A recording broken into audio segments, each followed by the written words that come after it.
السلام عليكم. أسعد الله صباحكم كل خير. طبعا بداية المعذرة عن هذا الانقطاع اللي صار. وقفنا من السلسلة اللي كنا بادينها واشتغلنا في البثوث، الأشياء الضرورية. الموسم صعب يعني، اللي فاهم إيش جالسين نسوي كل يوم في الموسم عبارة عن كل يوم في حرب. الساعة 5 العصر عدة مراكز تجارية، وحرب البهارات، ودفاع وهجوم. فهذه شغلتنا عن السلسلة اللي بديناها. لكن اليوم راجعين نكمل عن السلسلة. لكن قبل ما أتكلم، سمعت فيك كثير، وأنا شايف أن كثير ناس بدأت تطفش من اللعبة، ممكن راحت ألعاب ثانية. إذا حابين نشرح عن ألعاب ثانية بالإضافة لللاست ستور، ما حنترك اللاست ستور ومستمرين فيها. بالعكس حنرجع فلاش باك للخلف.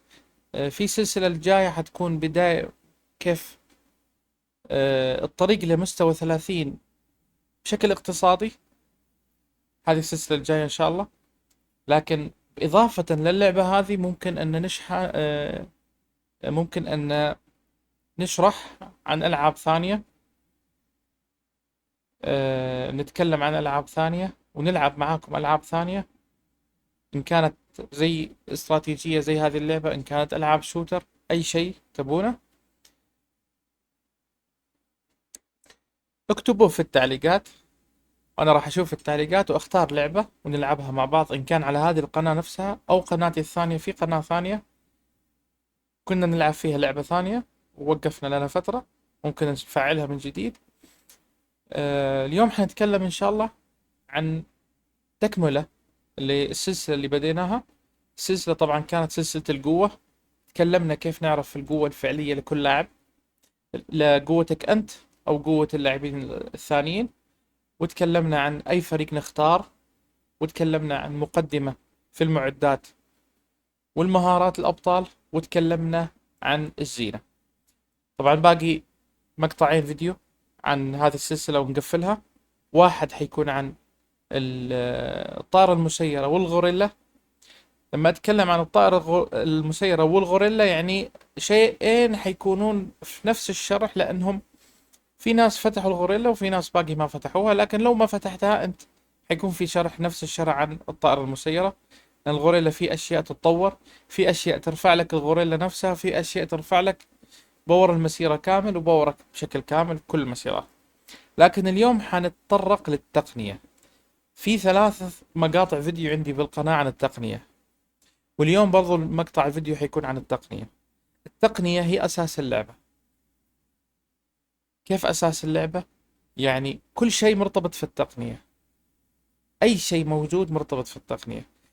حيكون الفيديو شوي طويل، خذ لك ورقة وقلم، سجل ملاحظات، وخلنا نبدأ بعد الفاصل. الحين هنعتبر إني أنا لاعب جديد في سيرفر مثلا 1900 وشي، مستوى 5 فكيت التقنية، ومستوى 6 فكيت التقنية. حيظهر عندي تطوير والاقتصاد. طيب، هنشتغل في التطوير. إيش الأشياء المهمة في التطوير؟ طبعا كل شيء مهم، نقفل التطوير كامل. لكن كبدايتنا نركز على سرعة البناء وسرعة التقنية. سرعة البناء وسرعة التقنية، في 3 سرعة بناء و3 سرعة تقنية موجودين، نركز عليهم في التطوير. في الاقتصاد ما في شيء مهم، نخليها حق مبارزة التحالف، تكون أنت مطفر ميداليات شرف زي حالتي 5000 كل أسبوع أجمع. فممكن في المبارزة نستخدم تسريعات ونرفع الأشياء اللي زي المرآب زي كذا. طيب، بعد ما نعدي مستوى 10 حيظهر عندنا الأبطال والجنود. هنا حيبدأ الشغل حق القوة. يعني في البداية الاقتصاد والتطوير ما لهم شيء، الأبطال والجنود. بالنسبة للأبطال عندنا الأربعة ذولي حق الدبابات. لعبة مخصصة الدبابات، بعدها الطيارات، بعدها الصواريخ. حتى لما تيجي تاخذ الأبطال وتحصل عليهم، حتاخذهم في البداية الدبابات، بعدين تاخذ الطيارات، بعدين الصواريخ. هل هذا يعني ان الصواريخ اقوى شيء؟ لا. هل هذا يعني ان الدبابات اضعف شيء؟ طبعا لا. الدبابات اقوى من الصواريخ. لو كانت دباباتك 50 مليون، واجهت صواريخ 50 مليون او 51 او 52، دباباتك تفوز. لكن ليش الدبابات؟ لان الدبابات هي اول الابطال اللي حتحصل عليهم. اول التقنية اللي حتشتغل فيها بوقت 5 دقائق و3 دقائق ودقيقتين. حتمكس الدبابات، حتمشي في الطيارات.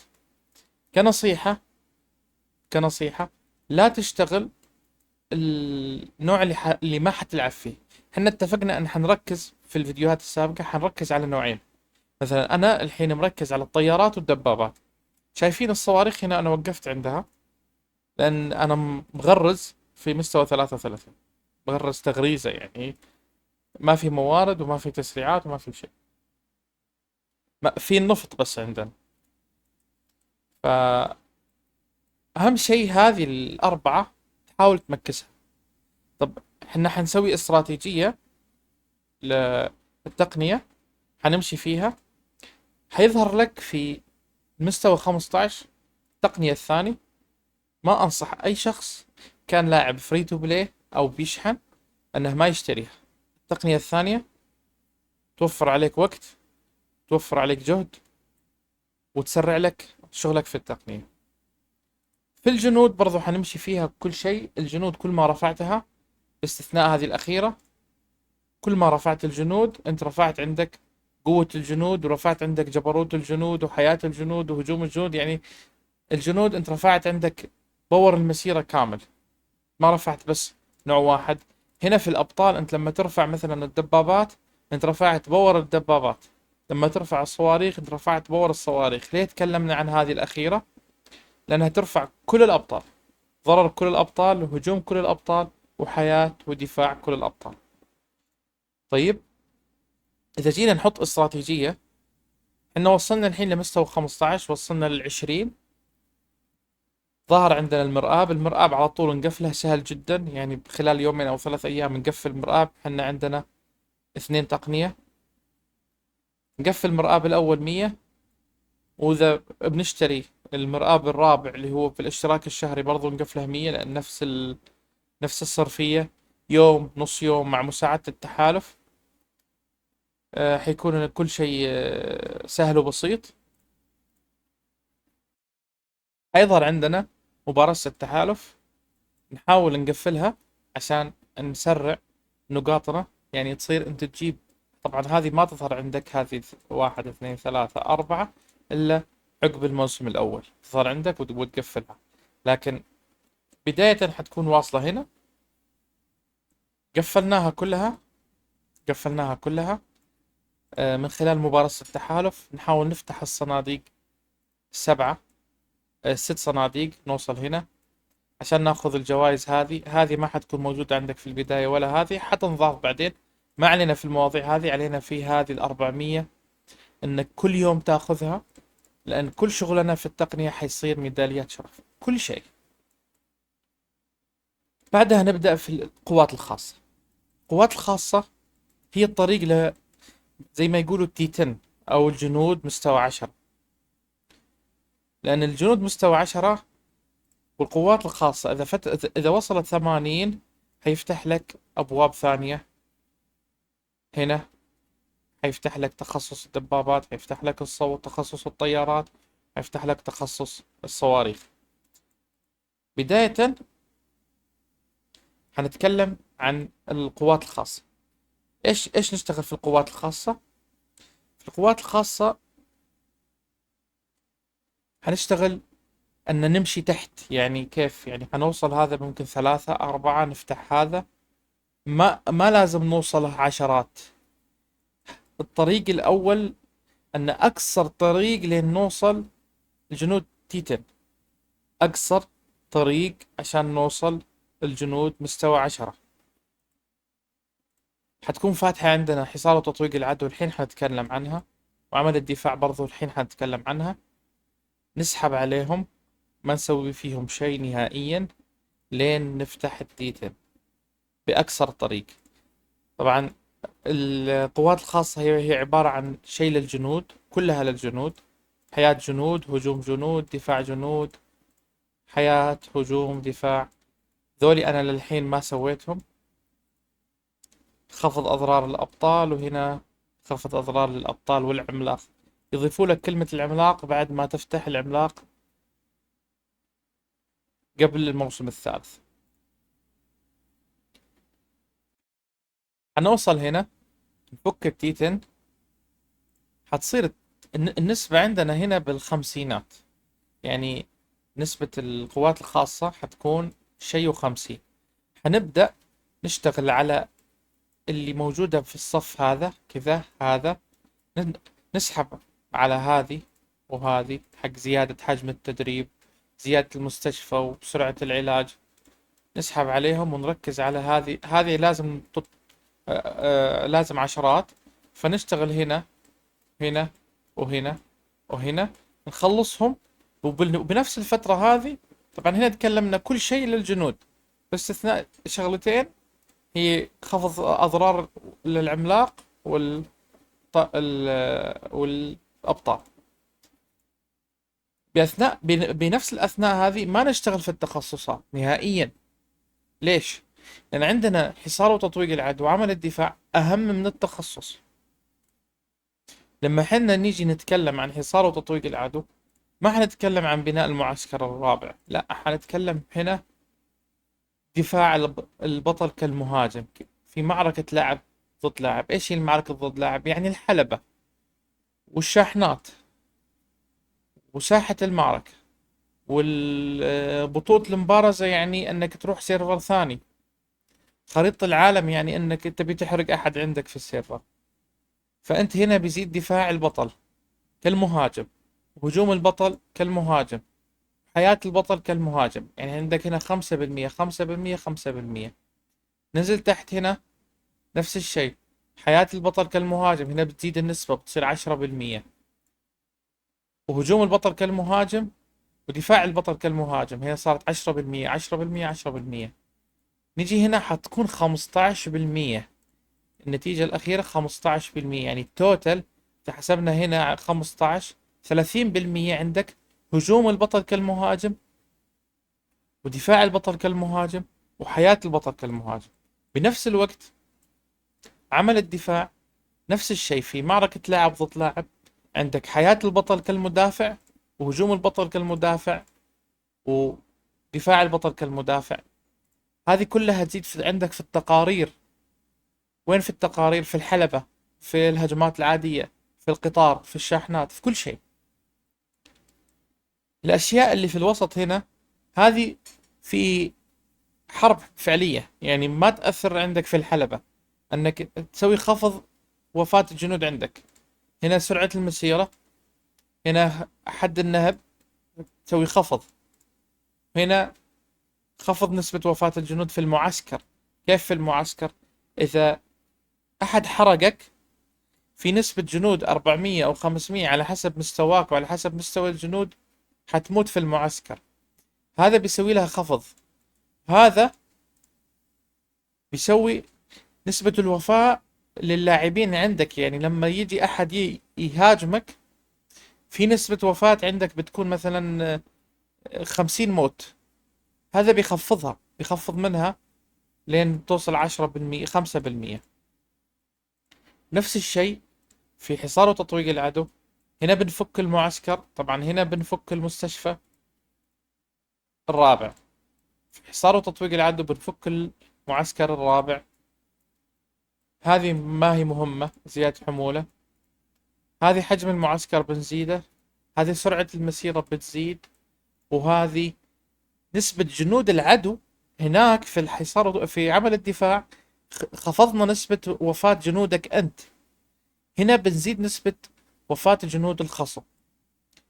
هذه بالنسبة للاستراتيجية اللي نتبعها. القوات الخاصة نمشي بأقصر طريق للتيتن، يعني إذا فتح عندك اللي تحت هنا لا تطلع فوق، كمل تحت. ما معك موارد انتظر، روح اشتغل بأي شيء ثاني ما يستهلك موارد، خلي التقنية فاضية. لكن لا تسوي شيء انت ما تحتاجه. همك انك توصل. ليش اقول التي 10؟ لان ترى هنا تصير بعدين ليفل من ليفل 5 و6 و7 و8 9 10، هذه الثلاثة يصير يطلب منك 400 مليون ذهب، 500 مليون ذهب، 600 مليون ذهب. فنسوي اقصر طريق لين نوصل تحت وما نستهلك الذهب في المباني اللي فوق. هذه واحد. اثنين، خلصنا من التي 10، نرجع للقوات الخاصة، نسوي الاشياء المهمة ونشتغل في حصار وتطويق العدو وعمل الدفاع. طيب قررنا حنا خلاص نبدأ في تخصص. حنا الحين في الموسم الثاني، باقي عصر النفط ما ظهر، حبينا ان نبدأ في تخصص. طيب التخصص نختار النوع اللي حنا مركزين فيه 100%. حنتكلم عن التخصص بالتفاصيل. التخصص فيه عدة أمور، في أشياء مهمة وفي أشياء أهم، حنتكلم فيها إن شاء الله. بالتخصص حنركز على عدة أمور. أول شيء إيش هو التخصص؟ التخصص هو هجوم البطل. يعني أنت تخصصت في نوع واحد عشان ترفع هجوم بطل من النوع الفلاني، حياة بطل من النوع الفلاني، ودفاع بطل من النوع الفلاني، زيادة ضرر بعد النشر الأبطال، زيادة ضرر الأبطال، حجم الجنود للأبطال. يعني فأنت عندك كل بطل، لو نجي الطيارات، حجم الجنود 523. ميزات المستوى 380، هذا من مستوى 350 بعدين يزيد حق مستوى 31 32 33. يعني في 3 ليفلات زاد حق المستوى. الناجي 10، هذا اللي اسمها ايش اسمها، شيرلي، تعطيك 10 لكل بطل.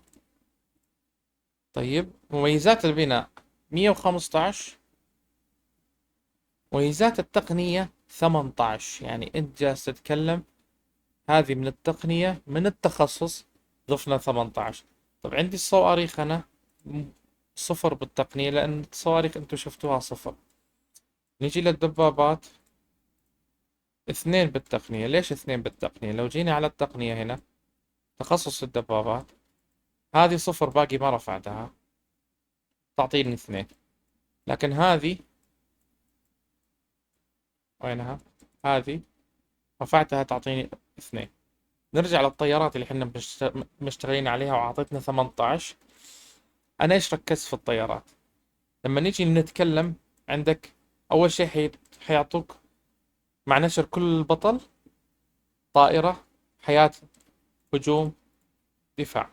بعدين حيعطيك ضرر، بعدين حيعطيك حجم جنود. توصل هنا ليفل 1 حيقول لك اطلع هذه ليفل 2. تيجي هنا ليفل 2 حيقول لك سوي هذه ليفل 4 4 4. سويتها هذه ليفل 2 وهذه ليفل 2 وهذه 4 4 4.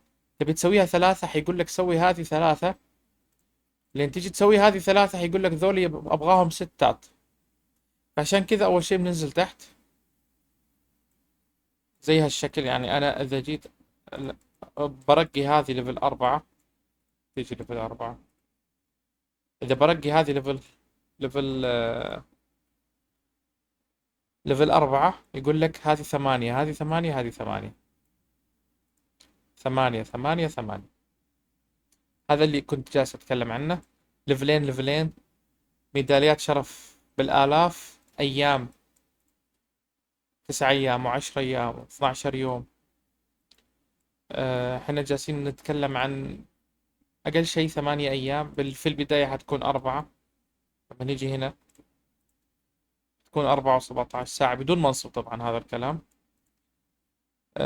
إيش سويت أنا في في الدبابات؟ هنا 2 2 2، بعدين 1 1 2 2 2 1 1. هذه 2 2 2، هذه 1 وهذه بسويها 1. بسحب على هذه الأخيرة، مع أنها شوفوا فوق كم النسبة تعطيك؟ 0.3. يعني تعطيك 0.15 بكل مستوى، لكن تطلب عدد أقل من ميداليات الشرف 1521. تطلب موارد 81,000. لما نيجي تحت 81,500 نفس الشيء. هنا 1300 لا، وحدوها. النسبة تزيد يعني هنا 0.15،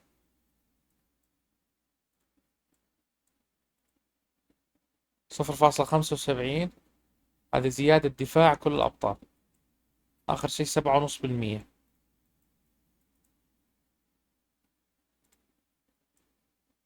1.5. أنا هذه اللي فاتحها، خلني أركز فيها بس. الأخيرة هذه زيادة دفاع أبطال الطائرات،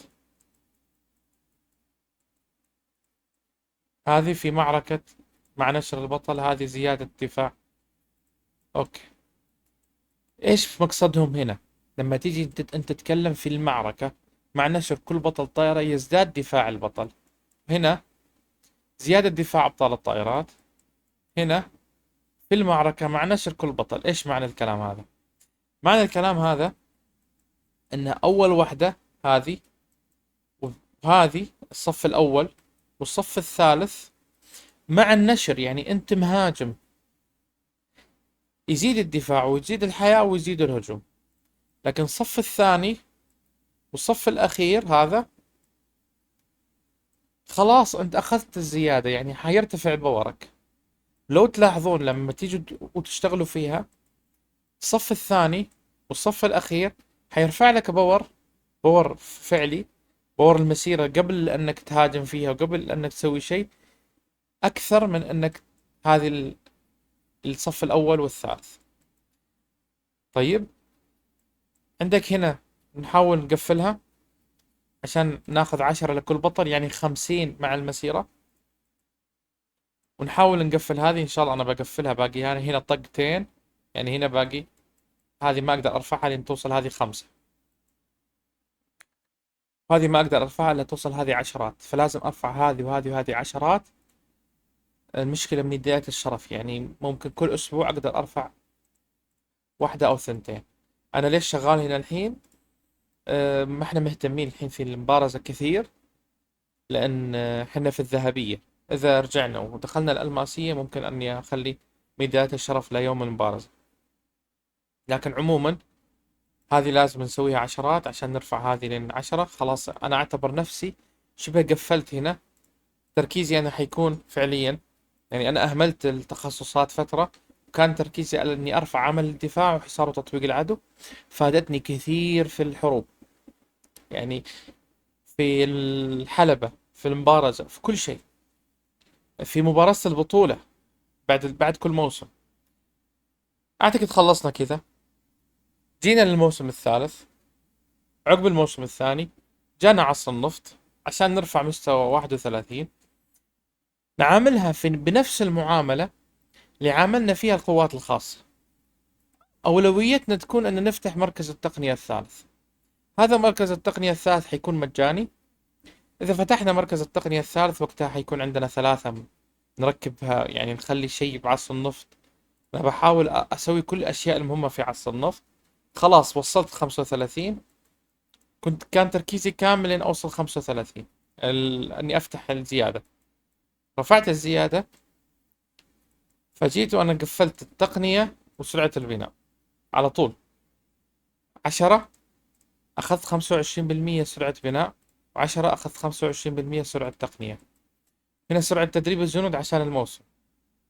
كل أسبوع نطالع 60-70 ألف جندي وتموت أسبوعيا يعني.